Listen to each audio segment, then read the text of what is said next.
संजय काका पाटलांच्या भाजप प्रवेशावर पालकमंत्र्यांकडून शिक्कामोर्तब, पक्षाची जबाबदारी स्वीकारत जिल्ह्याचे नेतृत्व करतील चंद्रकांत पाटील. संजय काका हे 2 वेळा खासदार होते, त्यांचे नेतृत्व जिल्हाभर आहे. संजय काकांना राष्ट्रवादीमध्ये ठरवून दिले, त्यामुळे त्यांचा काही दोष नाही. आता त्यांना त्यांच्या मूळ घरी परत यायचं आहे. संजय काकांच्या बाबतीत अजितदादांच्या पक्षात रमत नाहीत, त्यामुळे त्यांना भाजपमध्ये यायची इच्छा आहे. त्यामुळे संजय काकांचा भाजपमध्ये प्रवेश निश्चित झाला आहे. संजय काकांना जिल्ह्याचं नेतृत्व करत काम करायचं आहे. त्यांनी जिल्ह्यात पक्षबांधणी करायची जबाबदारी त्यांच्यावर असल्याची माहिती पालकमंत्री चंद्रकांत पाटील यांनी दिली आहे.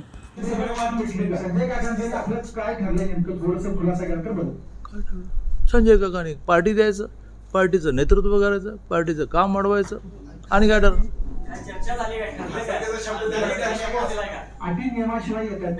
काय नाही,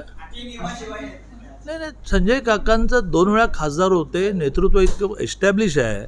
असं आहे बघा, तुम्ही पत्रकारांनी स्मरणशक्ती वाढवा. आणि तुमची स्मरणशक्ती का नाही आहे माहिती आहे, तर माझे गुरु मला असं सांगतात की स्मरणशक्ती वाढवण्यासाठी विस्मरणशक्ती वाढवा. तुमच्या डोक्यात नाहीते विषय असल्यामुळे स्पेसच नाही लगडला. आता आठवा की संजय काकांनी पक्ष सोडला का पार्टीने त्यांना काढलं, त्यांना राष्ट्रवादीमध्ये ठरवून दिलं, अनेक ठिकाणी दिलं, महेश शिंदेला दिलं, कोरेगावला.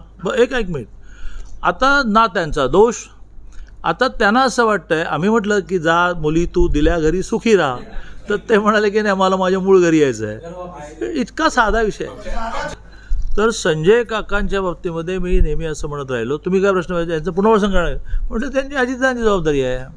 आता अजितदादांच्या ग्रुपमध्ये त्यांना असं वाटलं की नाही तिथे म्हणजे बोलणं होऊन वरती असं राहिलं की बा ते जर रमत नाही तिथे तर त्यांच्या मूळ पार्टीत घ्या.